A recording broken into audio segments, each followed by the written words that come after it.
When you're actually selecting your trap site, one of the key things that you want to do is try and have somewhere that is relatively flat. It can still be on a bit of a slope, but you just don't want the ground to be too uneven. So if there's a bit of a hole or a gap underneath part of the panels, they will try and work that and leverage it up to try and get out effectively.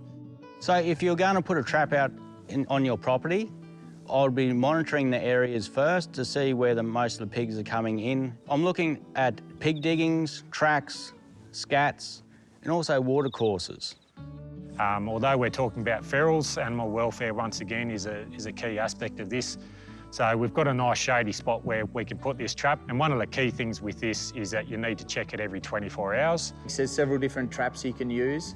Panel trap works very well. Drop-down door, 4 steel posts, and then we run another steel post through there just to stop the pigs from lifting it. And when you're free feeding, you want to free feed out the front, get the pigs used to it while the trap door's open. Open this right up so the pigs get used to it, and then slowly bring it down with a bit of wire, being able to touch their back as they're going in and out. And then after a while, once you're happy with all the pigs feeding in there, that's when you'll set it.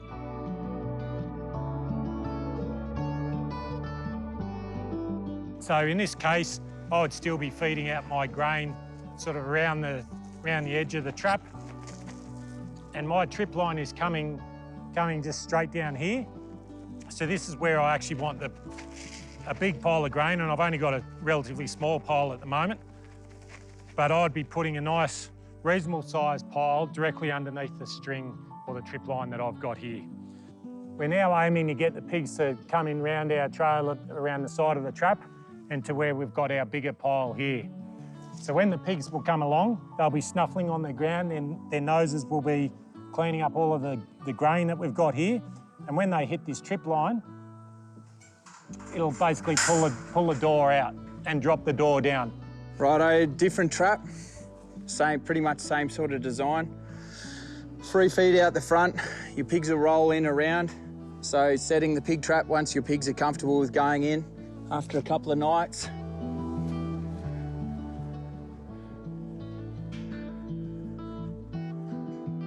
So this shuts the trap.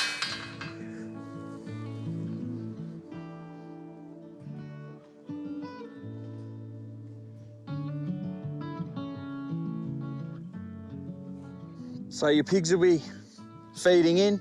You arc your bait around this way, put a big pile of your corn or whatever you're baiting with here. Pigs will come in, catch your pigs. Our third trap, it's off a phone. So you've got your box here, you sit a camera out the front, which watches the whole trap. So once you've free fed for a while, you'll see your pigs coming in and out, and they might bring a whole mob back. They might get a lot of pigs. They'll bring them back. You are watching it on your phone, hit the button, door drops. So this is the pig's Briggs trap. The way that this particular one works, it's got no actual door on it, and the pigs will come along and they'll just simply go straight in underneath. It's a one-way system, so they can't come back out. If they're running around and charging through here, they'll basically be bouncing off the net as well. It has got a little bit of a lid on the top, so that if the pigs are running along and trying to charge and get out the top, that will help alleviate that sort of issue as well. This is just another alternative trap which will be out there. They're relatively new, so we're all sort of trying to learn a little bit with this. But if you'd like to know more, get in touch with local land services.